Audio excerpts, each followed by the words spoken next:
तो इस एपिसोड की स्टार्टिंग में हमें दिखाया जाता है उसके डैड कहते हैं, बेटा तुम्हें रोने की कोई भी ज़रूरत नहीं है डैडी, यहाँ पर है, कोई भी तुम्हें यहाँ पर फंसा नहीं सकता।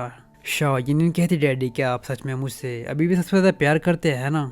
और वो शेंगवांग की तरफ देखकर मुस्कुरा रही होती है। शेंगवांग अपने दांतों को पीसते हुए अपने मन में कहती है, आखिर मैं इन सारी चीज़ों को लेकर भूल के गई। शाह यिनिन का एक बड़ा भाई है जो कि मेरा भी भाई है, और आखिर मेरा बड़ा भाई मेरा ही साथ क्यों देगा, क्योंकि मेरे पास वैसे भी इन सारी चीज़ों को लेकर कोई भी प्रूफ नहीं है। और ये कहते उसकी तरफ देखना शुरू कर देते, उसकी आंखों में आंसू होते हैं। वो अपने मन में कहती है, मुझे लगता है कि इस दुनिया में ऐसा कोई भी नहीं है जो मुझ पर भरोसा करे और मैं भी उस पर भरोसा करूँ।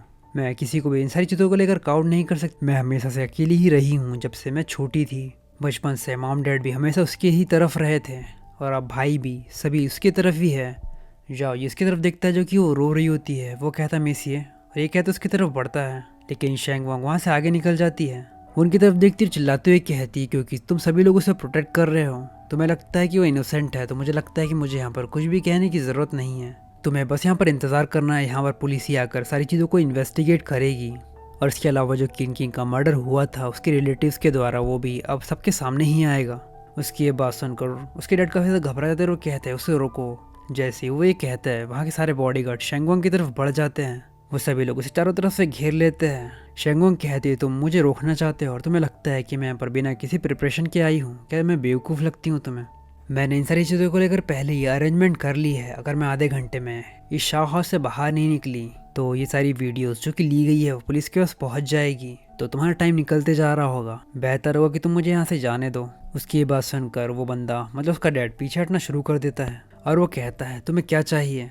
शेंगवांग कहती है, मुझे इसकी ओरिजिनल फाइल्स चाहिए और फोटोज़ चाहिए, और मैं भी इन सारी चीज़ों को जानना चाहती हूँ कि सब कुछ तुम्हें किसने बेचा था।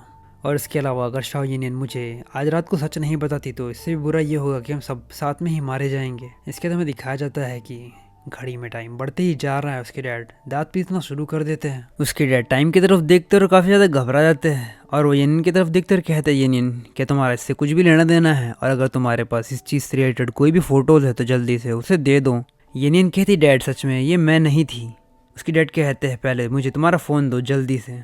यिनिन अपनी पूंछ को बाहर निकालती है और वो पैर में बदल जाते हैं।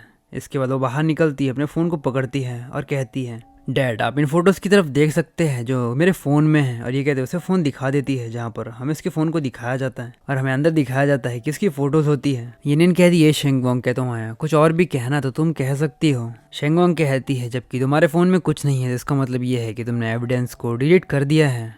तो अगर आपको ये एपिसोड पसंद आया हो तो ज़्यादा से ज़्यादा लाइक करें और कमेंट करें, ताकि मैं नेक्स्ट एपिसोड जल्दी से जल्दी डाल पाऊँ। अगर आपको मेरा कंटेंट पसंद आया तो प्लीज़ चैनल को सब्सक्राइब करना ना भूलें।